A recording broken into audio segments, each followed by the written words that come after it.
اللہم من احییتہ منا فاحیہ علی الاسلام ومن توفیتہ منا فتوفہ علی الایمان اللہم انی اعوذ بک من عذاب جہنم ومن عذاب القبر ومن فتنة المحیا والممات ومن شر فتنة المسیح الدجال آمین۔ میرے بھائیو، یہ پولیس رات کا ذکر قرآن میں بھی اشارتاً موجود ہے۔ سورہ مریم کے اندر آپ کو 71 نمبر آیت مل جائے گی، پارہ نمبر 16 کے اندر۔ اعوذ باللہ من الشیطان الرجیم، بسم اللہ الرحمن الرحیم۔ دوزخ کے کانٹیکسٹ میں گفتگو کرتے ہوئے اللہ تعالیٰ فرماتا ہے وَإِن مِّنكُمْ إِلَّا وَارِدُهَا، اور کوئی بھی تم میں سے ایسا نہیں ہے مگر یہ کہ اسے دوزخ سے گزرنا پڑے گا۔ کان علی ربہ حتما مقضیہ، یہ تمہارے رب کی طرف سے تقدیر میں شدنی بات ہے، یہ ڈیسٹنی تمہارے لیے مقرر ہے کہ تم سب کو آگ کے اوپر سے گزرنا پڑے گا، چاہے کوئی جن ہے، انسان ہے، وہ پیغمبر ہے، صحابی ہے، تابعی ہے، نیک ہے، بد ہے، سب کو ایک دفعہ گزرنا پڑے گا۔ پھر کیا ہوگا؟ ثم ننجی الذین اتقوا ونذر الظالمین فیہا جثیا، پھر ہم نجات دے دیں گے اہل تقوی کو، اور جو ظالم ہیں ان کو گھٹنوں کے بل اسی دوزخ میں رہنے دیں گے۔ وَلِعَوْذُ بِاللَّهِ تَعَالَى اللہم اجرنا من النار آمین۔ بخاری مسلم میں کئی ایک احادیث ہیں پولیس رات کے حوالے سے۔ ایک وہ حدیث جو بخاری اور مسلم دونوں میں موجود ہے، اللہ کے محبوب صلی اللہ علیہ وآلہ وسلم فرماتے ہیں کہ قیامت والے دن اللہ تعالیٰ جہنم کے دونوں سروں پہ ایک پل رکھے گا، یعنی جہنم کو پار کرنے کے لیے ایک بہت بڑا پل رکھے گا۔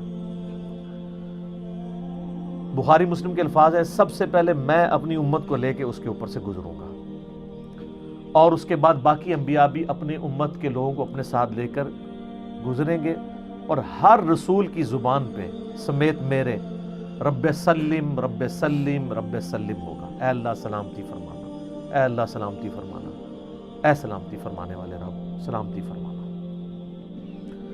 اب نماز کے بعد بھی مسلم شریف میں دعا ہے نا، اللہم انت السلام ومنک السلام تبارک یا ذا الجلال والاکرام، سلامتی۔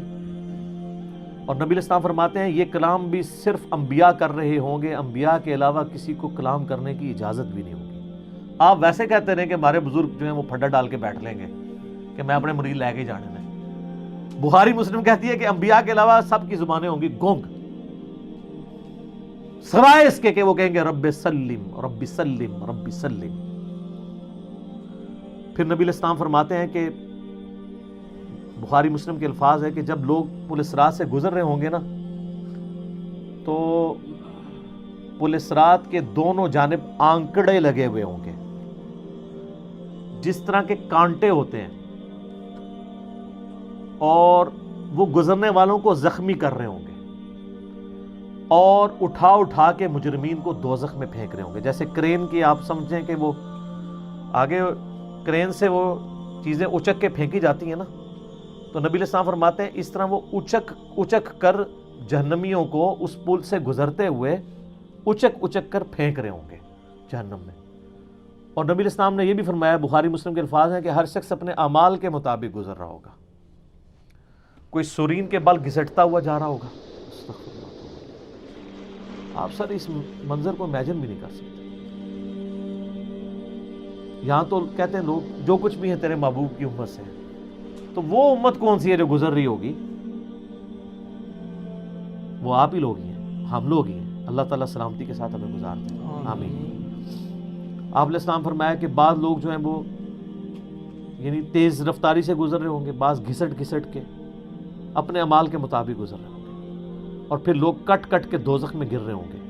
بخاری مسلم کے الفاظ ہیں اس پل سے کٹ کے دوزخ میں گر رہے ہوں گے، پھر وہ دوزخ میں رہیں گے یہاں تک کہ اللہ تعالیٰ ان کے لیے کوئی فیصلہ فرما دے۔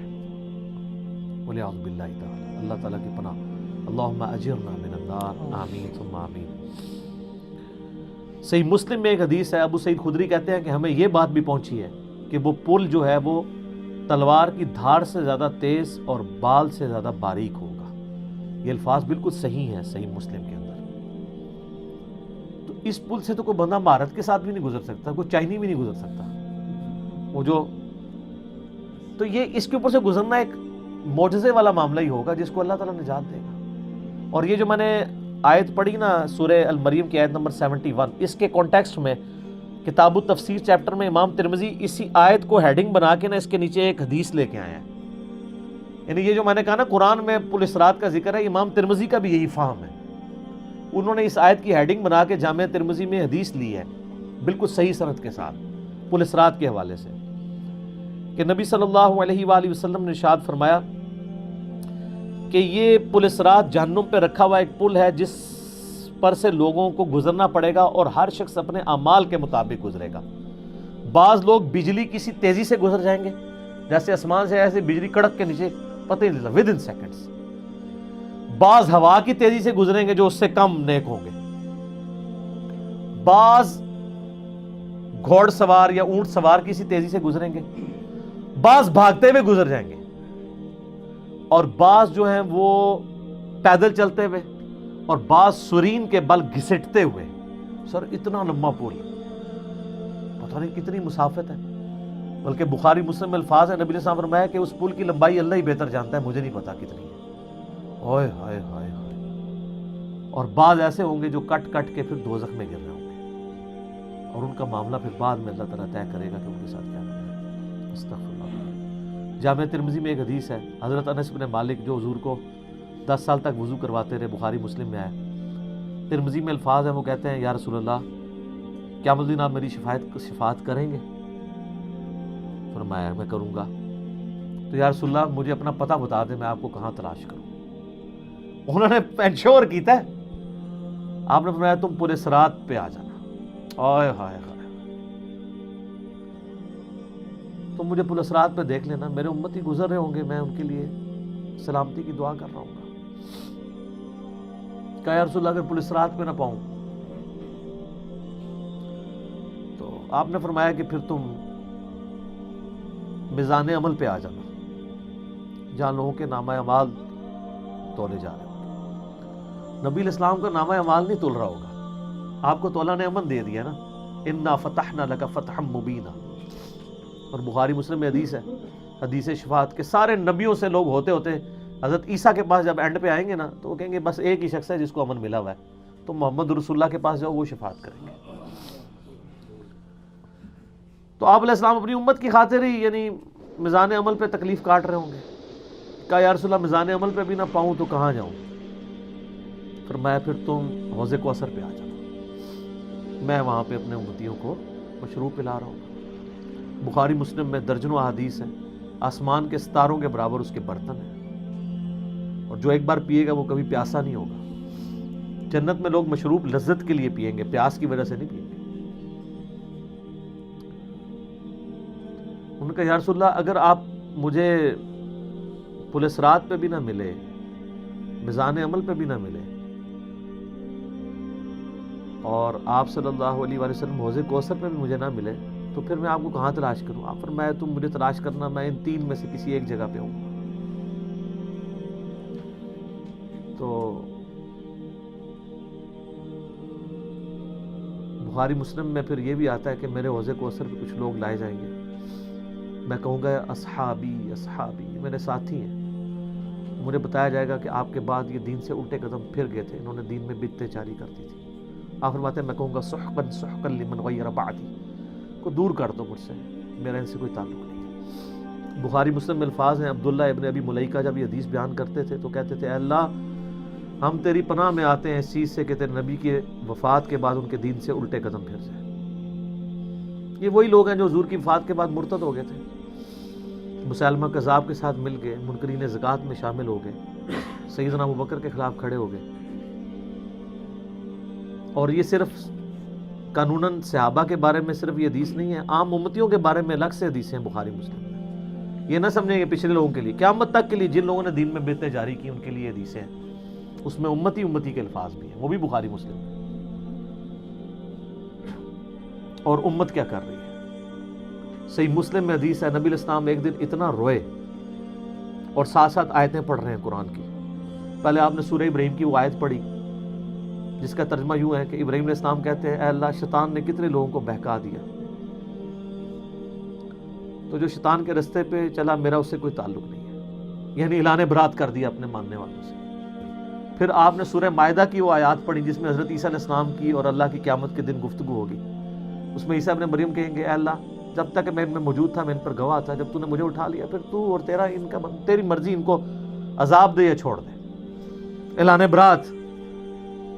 پھر حضور نے کہا کہ یا اللہ ابراہیم نے بھی اپنی امت سے اعلان برات کر دیا، عیسیٰ نے بھی کر دیا، لیکن میں کہتا ہوں میری امت۔ آئے ہائے، صحیح مسلم کے الفاظ ہیں، حضرت جبرائیل علیہ السلام آئے اور کہا کہ اللہ نے مجھے آپ کی طرف بھیجا ہے اور کہا کہ میرے محبوب سے پوچھو کہ اس کو وہ کون سی چیز ہے جو غم زدہ کر رہی ہے، حالانکہ اللہ کو سب کچھ پتا تھا۔ آپ نے فرمایا میری امت، تو جبرائیل علیہ السلام نے پھر اللہ کی طرف سے بشارت دی کہ نبی علیہ السلام کو کہ اللہ تعالیٰ فرماتا ہے کہ اے نبی آپ غم زدہ نہ ہو، ہم آپ کو آپ کی امت کے معاملے میں قیامت والے دن رسوا نہیں کریں گے۔ تو سبحان اللہ تو ہم پڑھتے ہیں لیکن ہمارے ایسے کردوت نہ ہو کہ سحقن سحقن لمن غیر آبادی نہ ہو جائے کہیں، سحقن سحقن لمن بدل آبادی نہ ہو جائے کہیں، یہ بھی تو چانسز ہے۔ استغفر اللہ واتوب الیہ۔